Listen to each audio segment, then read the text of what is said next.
All right, 1 2 1 2. Welcome back to my face. Just wanted to kind of hang out with you a little bit and talk Beetlejuice, the 2024 sequel to the now classic 1988 original that I was actually alive when that thing came out. I did have the pleasure of seeing that in theaters with my grandmother. I believe in '88 I was 12 years old. Oof, time is something else. So it's near and dear to me. So when I found out they were making a sequel after so long, I thought, how can this possibly be any good? First trailer proved me right, at least in my opinion. It didn't look worth my time. Second trailer came out, I thought, okay, well maybe there's a little more to this than they've let on. Wife being a huge fan said, let's just check it out. What can it hurt? Talk about it for the channel and at the very least. So we went and saw it this weekend, Friday night premiere. I was pleasantly surprised once this thing got going. I laughed out loud. I was impressed by the story, the special effects, all the actors that came back. Everyone came back that could. Now there's something going on with the Father Dietz. I think I'll leave that up to you to look up on your own. Don't want to really get into it much here, but the man's accused of doing some really bad things, so that's why he's not in the movie.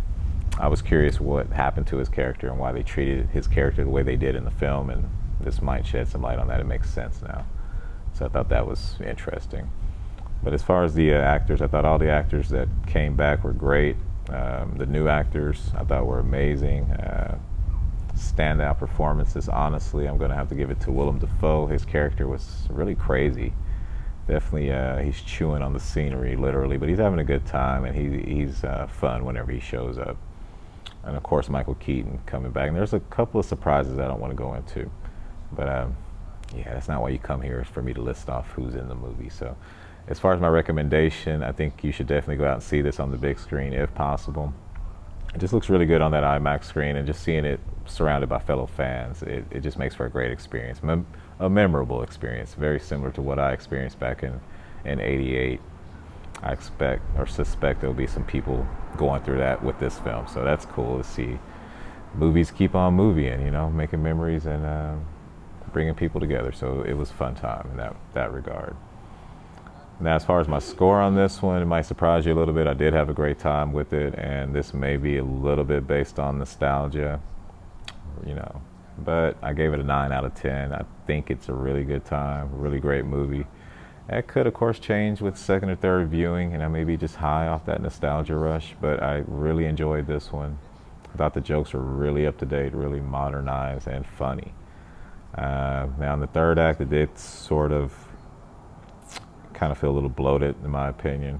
There's this thing going on with the film where it's a star-studded cast, so everyone kind of gets their own little movie, and they push their little plot lines forward, and eventually they kind of converge towards the end. But characters are separated for large points of this movie because they're off, doing their own thing, exploring the lore. You get to definitely see more of the land of the dead or world of the dead, and it's just fleshed out more, and I'm definitely open to a third one.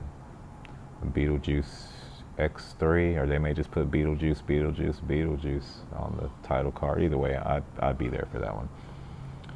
I think we're going to keep this one as short as possible. I don't want to give away any surprises. This was a fun film, and there are surprises. There's a few plot twists I did not see coming, so I don't want to give any of that away. I'm not here to ruin this movie for you. Yeah, and I just did the lip smack that I get to edit out later. So, but if you made it this far into the video, can't thank you enough for hanging out with this old guy yet again on another episode. I'm having a great time entertaining. I hope you're entertained. If so, please consider giving me a subscription, or whatever you kids call it these days, and hit that like button for me. It definitely helps YouTube push this out to more viewers. At the time of this recording, I've made it to 22 subscribers, and I really can't believe that number keeps going up. It's only thanks to you guys. So I definitely appreciate the love. And make sure you come back. We're going to have another episode here before you know it. I'm going to Speak No Evil. That movie has there's been a trailer for that movie at every movie I've seen. Every movie I've reviewed on this channel in the last 2 months, Speak No Evil's there. So I think Blumhouse must be on to something. So hopefully that can take that taste of afraid out of my mouth. But you have to come back and see. That's been my few minutes with it. Till next time. You guys and girls stay safe. Bye. Oh, and then the bird did that too. That was dope. I think that's